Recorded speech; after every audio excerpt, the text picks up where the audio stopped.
I'm a radio reporter for WCBS in New York. Been there a long time, covered all of John Gotti's trials. From the first one where he was acquitted after a carpenters union guy he had shot in the rear end took the witness stand and said, "I don't know nothing." Now, of course, there were cases where the jury was tampered with. That was later proved.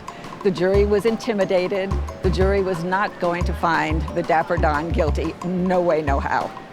And then there were 3 federal trials, and it was on the 3rd one that they got him. Gotti was a very different kind of a mobster.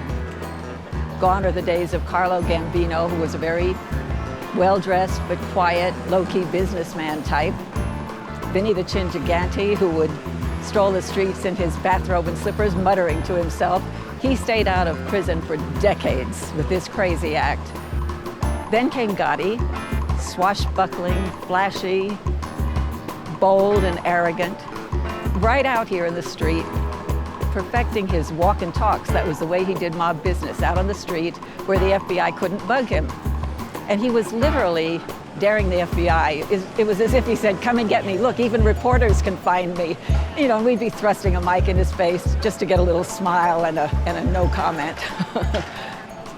These mobsters could be very funny, and they did come to court prepared. They'd bring their special coffee maker and their pastries into the courthouse and set up outside the courtroom. And they would tell stories and tell jokes, and they were very funny. But one thing you could not forget about John Gotti is that he was a ruthless killer in a really fine $1,000 suit. Well, I would say in all my many years of covering the courthouse, the mob trials of the Gottis have been the most memorable and exciting, not only for the cast of characters, but you would sit there saying, "I'm getting paid to be here. You cannot make this stuff up." I mean, it's pretty gory, but you get a strange sense of humor when you cover a mob trial. And they would talk openly about killing someone, dismembering a body, and calling out for pizza. That's the kind of guys they were. And they say this with a straight face.